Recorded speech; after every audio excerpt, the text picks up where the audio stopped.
Bismillahirrahmanirrahim. Alhamdulillah, alhamdulillahi wahdah, wassalatu wassalamu ala man la nabiyya ba'dah. Allahumma salli ala Sayyidina Muhammad wa ala ali Sayyidina Muhammad wa barik ala Sayyidina Muhammad wa ala ali Sayyidina Muhammad fil alamin innaka Hamidum Majid. Amma ba'd. Para mustami'in yang dirahmati Allah, yang dimuliakan Allah Subhanahu wa taala. Ada hal yang sangat sederhana sekali di mana Allah Subhanahu wa taala mensyiratkan satu hakikat dan hikmah ataupun kerahasiaan yang ada dalam ibadah puasa Ramadan, yaitu di mana Allah Subhanahu wa taala atau apapun itu bentuk syariatnya, bahwa tidak ada perintah syariat dalam Islam, dalam agama kita ini, kecuali Allah jelaskan tentang penjelasan kapan waktu syariat itu dijalankan. Artinya ketika Allah SWT memerintahkan kita untuk berpuasa, maka Allah pun menjelaskan tentang kapan ibadah puasa itu dilaksanakan. Ya, dan disinilah Allah SWT mengkaitkan antara satu perintah amal tertentu itu dikaitkan dengan waktu kapan amal itu dikerjakan. Dalam konteks kita beribadah puasa, maka ibadah puasa ini Allah Subhanahu wa taala dalam firman-Nya di surah Al-Baqarah ayat 183 itu dan ayat 185 setelah itu menjelaskan bahwa ibadah puasa ini Allah syariatkan waktunya adalah di bulan Ramadan. Artinya antara ibadah puasa dengan bulan Ramadan ini, satu amalan dengan keterangan waktunya ini mempunyai keterkaitan yang kemudian kita bisa simpulkan bahwa tidak ada amalan yang terbaik kecuali amalan itu diletakkan di waktu yang terbaik juga. Para mustami'in yang dirahmati Allah Subhanahu wa taala. Dari sini kita bisa mengambil hikmah bahwa sesuatu yang terbaik tatkala diletakkan di ruang waktu yang terbaik, maka dia akan menjadi amalan yang paling baik.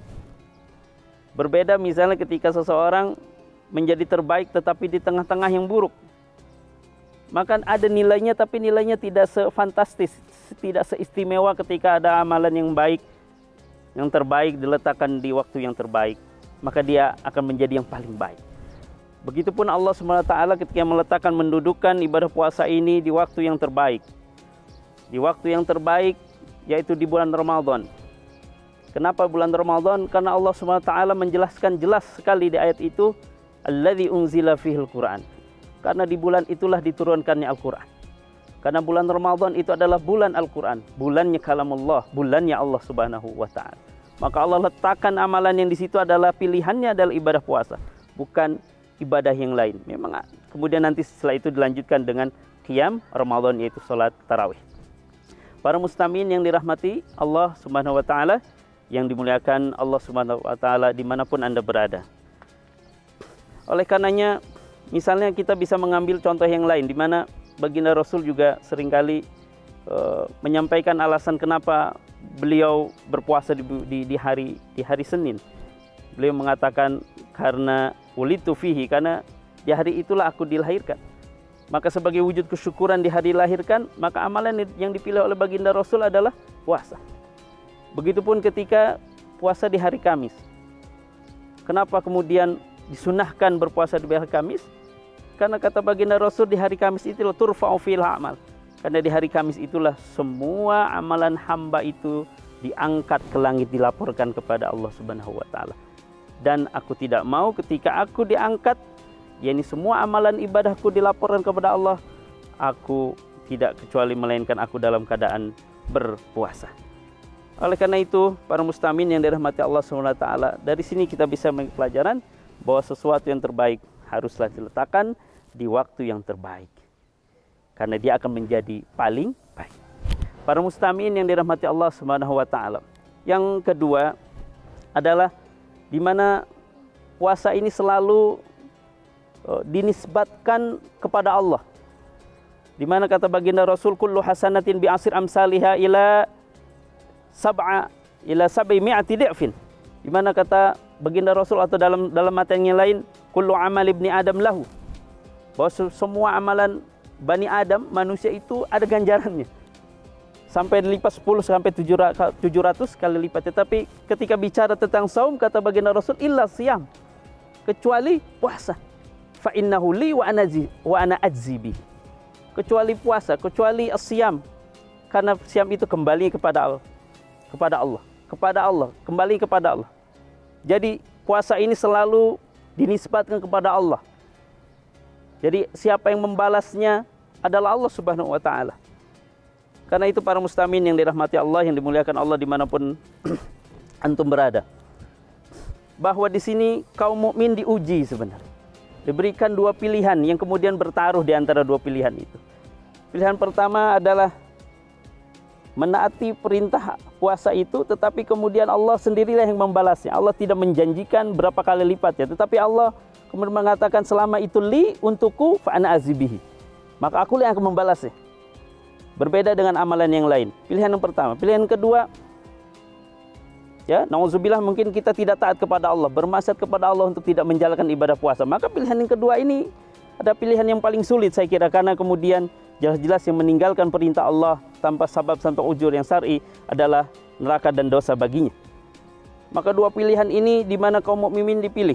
Anta ini akan taat, tapi kemudian jaminannya hanya Allah yang tahu, atau kemudian anta akan melanggar, tetapi dosa dan azabnya sudah jelas. Yang dia para muslimin yang dirahmati Allah Subhanahu wa taala, karena itu dalam hal ini baginda Rasulullah SAW memberikan ketidakpastian ini dengan sebuah jawaban yang menyenangkan, yang menghibur kita, karena rahmatnya Allah kepada Rasulnya, kepada umatnya. Karena itu baginda Rasul mengatakan man shoma ramadhana imanan wa man qama ramadhana imanan wa ihtisaban ghufira lahu ma taqaddama min dzambi.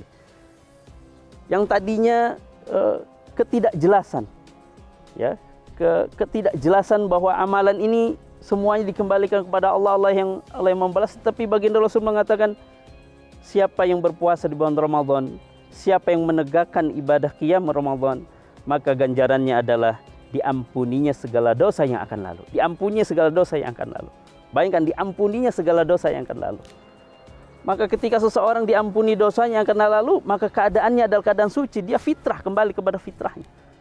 Dan inilah saya kira sebesar-besar dan sebaik-baiknya ganjaran bagi orang berpuasa, di mana semua itu diucapkan, disabdakan oleh baginda Rasulullah SAW dan dimustajabkan oleh Allah Subhanahu wa taala. Para mustami'in yang dimuliakan Allah Subhanahu wa taala. Yang ketiga adalah mari kita lihat misalnya apa yang menjadi objek puasa dalam hal ini. Apa yang kemudian wajib untuk ditahan. Maka secara fikihnya, secara apa yang ditahan dalam ibadah puasa ini hanya 3. Makan, minum, dan bersenggama di siang hari. 3. Jadi puasa ini Allah SWT mensyariatkan untuk menahan diri dari 3 hal ini. Bukan untuk menahan berbicara, bukan untuk menahan untuk keluar dari rumah, bukan untuk menahan tidak memakan makanan yang bernyawa, daging dan sebagainya. Bukan berpuasa dari menikah misalnya. Tetapi Allah Subhanahu wa taala mensyariatkan yang dimaksud puasa di sini adalah puasa untuk menahan makan, minum, dan bersenggama di siang hari. Para mustamin yang dirahmati Allah Subhanahu wa taala. Artinya apa? Singkatnya, bahwa 3 hal ini, makan, minum, dan bersenggama, adalah simbol, adalah wujud kenikmatan duniawi, kelezatan syahwat, yang dimana kemudian Allah didik manusia selama 1 bulan penuh ini untuk kemudian zuhud, meninggalkan kelezatan dan kenikmatan syahwat dan kenikmatan duniawi. Sehingga mudah-mudahan Allah ketika mendidik kita 1 bulan Ramadan ini betul-betul mensiratkan diri kita sikap zuhud, ya, sadar atau tidak disadari. Maka saya hanya ingin berpesan, mari disadari. Kenapa kemudian yang ditahan, yang disaumkan, yang dipuasakan ini hanya 3 hal ini? Bukankah ini mensiratkan bahwa semuanya adalah kelezatan kenikmatan duniawi yang dimana Allah kosongkan, Allah sucikan, Allah bersihkan di bulan puasa ini, agar manusia mengetahui dan merasakan hakikat zuhudnya kepada Allah Subhanahu wa taala.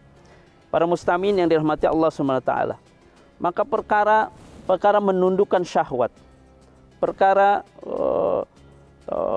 melemahkan, ya, melemahkan syahwat, mengendalikan syahwat dalam perkara dalam agama kita.